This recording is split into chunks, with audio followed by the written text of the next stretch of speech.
નમસ્કાર ગુજરાતના અધિકારી મિત્રો, આજે આપણે જોવાના છે 23 જુલાઈ 2025નું મોસ્ટ ઇમ્પોર્ટન્ટ કરંટ અફેર. તે પહેલાં ખાસ કરીને ચેનલ ઉપર નવા હોય તો ચેનલને સબસ્ક્રાઈબ કરી લેવી, વિડીયો પસંદ આવે લાઈક કરવો અને તમારા મિત્રો સુધી અવશ્યથી શેર કરી દેવો. તો ચલીએ આજના ઇમ્પોર્ટન્ટ ક્લાસની શુભ શરૂઆત કરી દઈએ આપણે.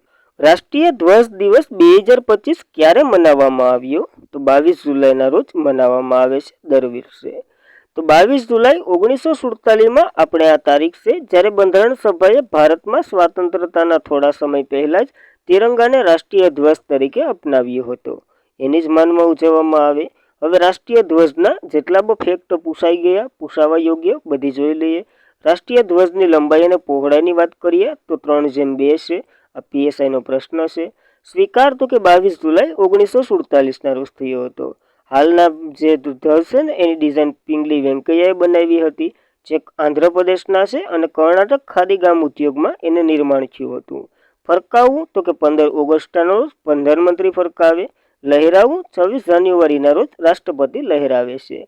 ધ્વજ સંહિતા આપણે 2002 લાગુ છે. કેસરી સૂર્ય અને બલિદાનનું પ્રતીક, સફેદ શાંતિ અને પવિત્રતાનું, લીલો હરિયાળી અને સમુદ્રનું પ્રતીક છે. આ 3 રંગો છે.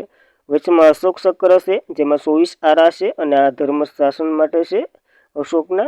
અને મેડમ ભીખાઈજી કામાએ જર્મનીમાં પેલો વેલો ફરકાવ્યો હતો. તો આ ફેક્ટો બધાય યાદ રાખવા રાષ્ટ્રધ્વજને લઈને. દિવસોની વાત આવી તો જુલાઈના દિવસો જોઈ લઈએ. 1 જુલાઈ રાષ્ટ્રીય ડોક્ટર દિવસ, 1 જુલાઈ જીએસટી દિવસ અને રાષ્ટ્રીય ટપાલ કામદાર દિવસ. 2 જુલાઈ વિશ્વ રમતગમત પત્રકારત્વ દિવસ. 5 જુલાઈ આંતરરાષ્ટ્રીય સહકારિતા દિવસ.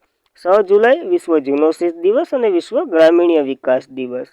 10 જુલાઈ વિશ્વ ઉર્જા સ્વતંત્રતા દિવસ અને રાષ્ટ્રીય મત્સ્ય ઉદ્યોગ દિવસ પણ હોય છે. 11 જુલાઈ વિશ્વ વસ્તી દિવસ. 15 જુલાઈ વિશ્વ યુવા કૌશલ્ય દિવસ. 17 જુલાઈ આંતરરાષ્ટ્રીય ન્યાય દિવસ અને 18 જુલાઈએ આપણે આંતરરાષ્ટ્રીય નેશનલ મંડેલા દિવસ ઉજવ્યો. 20 જુલાઈએ વિશ્વ ચેસ દિવસ અને આંતરરાષ્ટ્રીય ચંદ્ર દિવસ બંને ઉજવ્યા. અને આ 22 જુલાઈ ધ્વજનો દિવસ. તો યાદ રાખવા આ ઇમ્પોર્ટન્ટ દિવસો. ત્યારબાદ G20 નાણામંત્રીઓ અને સેન્ટ્રલ બેંકના ગવર્નરોની 2 દિવસીય બેઠક ક્યાં યોજાઈ છે? તો દક્ષિણ આફ્રિકામાં આ બેઠક યોજાઈ છે.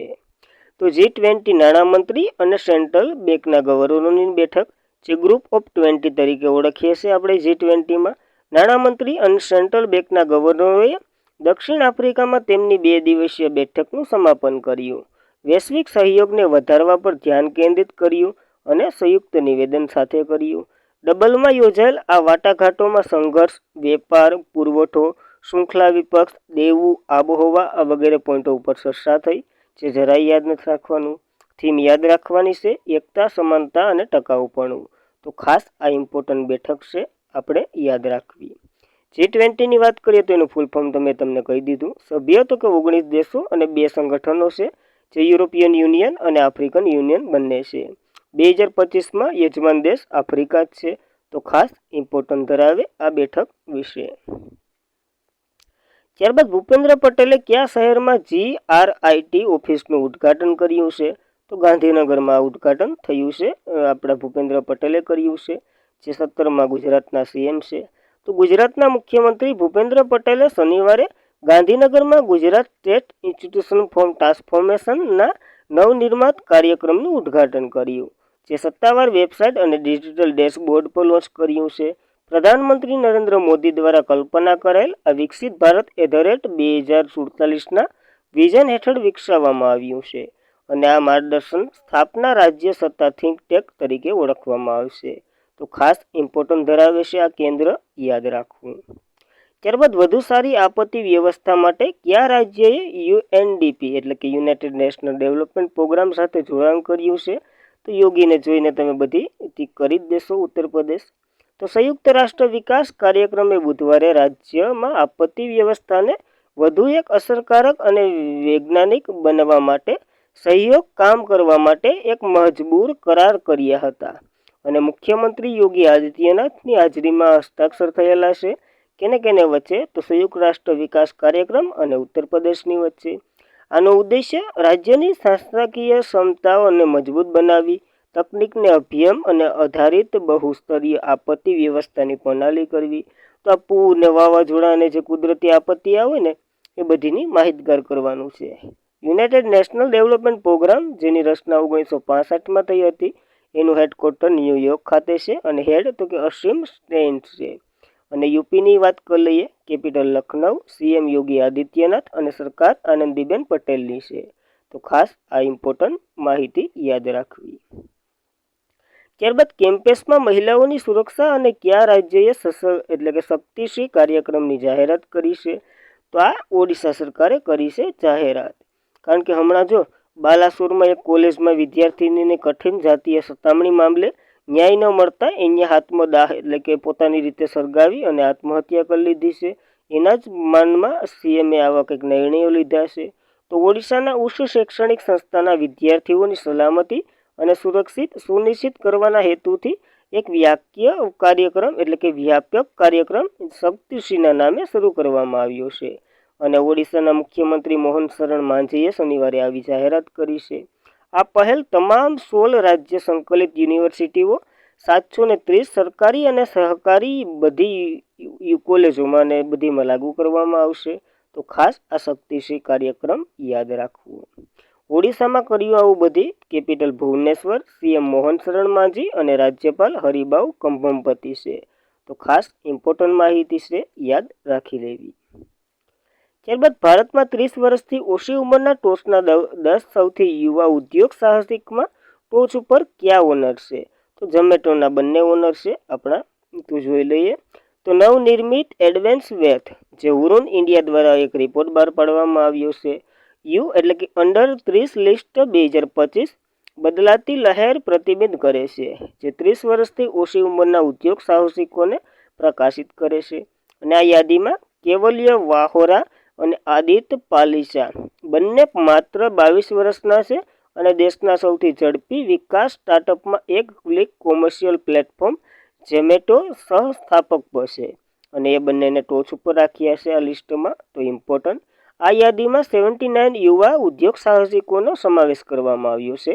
અને આ યાદીમાં આ એક પહેલું સંસ્કરણ હતું, એટલા માટે ઇમ્પોર્ટન્ટ.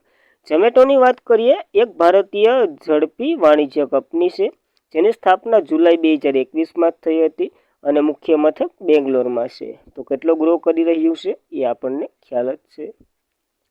ત્યારબાદ believer's dilemma Vajpayee and Hindu right path to power પુસ્તકના લેખકનું નામ જણાવો. તો અભિષેક ચૌધરી દ્વારા આ અટલ બિહારી વાજપેયી ઉપર લખેલું એક પુસ્તક છે જેનું બીજું સંસ્કરણ પ્રકાશિત થયું છે.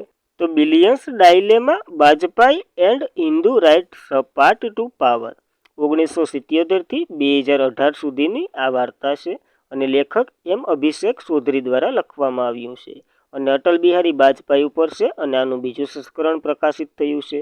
2 ભાગની જીવનકથા બિલિયન્સ ડાયલેમા નો બીજો ભાગ 1977 થી 2018 સુધીની, જે ભારતની પોતાની પહેલી બિન કોંગ્રેસી સરકારમાં મતદાન કર્યું ત્યારે એક મહત્વપૂર્ણ ક્ષણ તરીકે શરૂ થઈ. એમાં અટલ બિહારી વાજપેયી મુખ્ય સ્થાન ઉપર છે અને એને આ બધી પદને જે મળ્યા એ બધીની વાતો કરેલી છે. અટલ બિહારી વાજપેયીની વાત કરીએ, તેઓએ 3 વખત ભારતના પીએમ બન્યા. તેઓએ ભારતના 10મા પીએમ હતા અને ભારત રત્ન 2015 અને પદ્મ વિભૂષણ 1992માં એને મળેલો છે. તો ખાસ ઇમ્પોર્ટન્ટ માહિતી છે, યાદ રાખવી. ત્યારબાદ 1 સદીથી વધુ સમય સુધી સંઘર્ષ કર્યા પછી કયા દેશે ટેકોમાને દૂર કર્યો છે? તો કહીએ તો કે સેનેગલે આ દૂર કર્યો છે. આ એક મહત્વનો રોગ છે. તો વિશ્વ આરોગ્ય સંગઠન એટલે કે વર્લ્ડ હેલ્થ ઓર્ગેનાઇઝેશન દ્વારા સેનેગલને સત્તાવાર રીતે ટેકોમાં મુક્ત જાહેર કર્યો અને 15 જુલાઈ 2025ના રોજ માન્યતા સાથે સેનેગલ જાહેર આરોગ્ય સમસ્યા તરીકે ટેકોમાને નાબૂદ કરનાર વિશ્વનો 25મો અને આફ્રિકાનો 9મો દેશ બન્યો છે. ટેકોમા એક આંખનો ચેપી રોગ છે. આ દુનિયાનું અંધત્વનું સૌથી મોટું કારણ છે. ટેકોમા ક્લેમિડિયા ટેકોમીની નામના બેક્ટેરિયાથી થાય છે, જે આંખોમાં પ્રવેશે અને અંધત્વ ફેલાવી દે છે. ભારતે 2024માં તેને નાબૂદ કરી દીધો હતો. ત્યારબાદ ભારત દક્ષિણ પૂર્વ એશિયામાં આવું કરનાર 3જો દેશ બન્યો હતો. વિશ્વ આરોગ્ય સંગઠને આવી બધી માહિતી આપી. એની વાત કરીએ, 7 એપ્રિલ 1948ના રોજ એમની રચના થઈ હતી. હેડક્વાર્ટર જીનીવા, સ્વિટ્ઝરલેન્ડમાં અને હેડ ટેડ્રોસ અધનોવ છે. તો તો ખાસ ઇમ્પોર્ટન્ટ છે, યાદ રાખવું. ત્યારબાદ ભારતના સર્જનાત્મકને ટેકો અને અર્થતંત્રને સશક્ત બનાવવા માટે ક્યાં IICTના પ્રથમ કેમ્પસનું ઉદ્ઘાટન થયું છે? તો મુંબઈ ખાતે કર્યું છે. કેણે? તો કે આપણા મંત્રી અશ્વિની વૈષ્ણવે. તો કેન્દ્રીય માહિતી અને પ્રસારણ મંત્રી અશ્વિની વૈષ્ણવ અને મહારાષ્ટ્રના મુખ્યમંત્રી દેવેન્દ્ર ફડણવીસે આજે મુંબઈમાં NFDC સંકુલમાં ઇન્ડિયન ઇન્સ્ટિટ્યૂશન ઓફ ક્રિએટિવ ટેકનોલોજીનું પ્રથમ કેમ્પસનું ઉદ્ઘાટન કર્યું છે. તો યાદ રાખવું આમાં તો કે VSF જે ફિલ્મમાં વધારે પડતું વાપરવામાં આવે, પોસ્ટ પ્રોડક્ટ XR ગેમિંગ અને એનિમેશન અદ્યતન ઉપયોગ શીખવાની તાલીમ આપશે. અહીંથી માહિતી અથવા તો તાલીમ આપવામાં આવશે. પછી આગળ વધશે આ બધી માહિતી યાદ રાખવી. ત્યારબાદ CUKએ જાપાન ઓપન 2025માં મેન્સ સિંગલ્સનું ટાઇટલ જીત્યું છે. તો કઈ રમત છે આ? તો આ બેડમિન્ટનની એક ઇવેન્ટ હતી જે જાપાન ખાતે સમાપ્ત થઈ. તો ટોક્યોમાં આયોજિત જાપાન બેડમિન્ટન ઓપન 2025 પ્રતિભા શાનદાર પ્રદર્શન જોવા મળ્યું. ચીનના CUK જે પુરુષ સિંગલ્સનું ટાઇટલ જીત્યું. મહિલાની વાત કરીએ તો NA યંગ વર્ચસ્વ સ્થાપ્યું છે. વિરોધી તો આપણે નથી યાદ રાખવા, ખાલી મહિલા અને પુરુષ બંનેના નામો યાદ રાખજો. એક ચીનના CUK અને મહિલા છે જે NA યંગનું છે. તો ખાસ ઇમ્પોર્ટન્ટ ધરાવે, યાદ રાખવા. ત્યારબાદ સાઉદી સ્લીપિંગ પ્રિન્સ તરીકે પ્રસિદ્ધ અલ-વાદિલ બિન ખાલિદનું અવસાન થયું છે. તો પ્રિન્સ અલ-વાદિન બિન ખાલિદ બિન તલાલ અલ સાઉદીનું અવસાન થયું, જેનાથી આશા, અનિશ્ચિતતા અને શાંતિ સ્થિતિસ્થાપકતાનો એક મહત્વનો અધ્યાય છે. અને લગભગ 2 દાયકા સુધી લંડનમાં એક કાર અકસ્માતના 15 વર્ષની ઉંમરે તેમને જીવનમાં માર્ગ બદલી નાખ્યો અને જેના કારણે તેઓ કોમામાં અત્યાર સુધી રહ્યા, હાલ અવસાન પામી ગયા. તો યાદ રાખવી આ માહિતી. અને આજના માટે એટલું જ હતું. ખાસ કરીને મિત્રો વિડીયો પસંદ આવે લાઈક કરવો, એક સારી એવી કોમેન્ટ કરી દેવી. પસંદ વધારે આવ્યો હોય તો તમારા મિત્રોને શેર કરી દેવ. તો સબસ્ક્રાઈબ તો કરી જ દેવું, શેર ન કરો તો હાલશે. અને ટેલિગ્રામ ચેનલમાં જોઈન્ટ થઈ જવું ડેઇલીની PDF માટે. તો thank you for watching this video. જય હિન્દ, જય ભારત.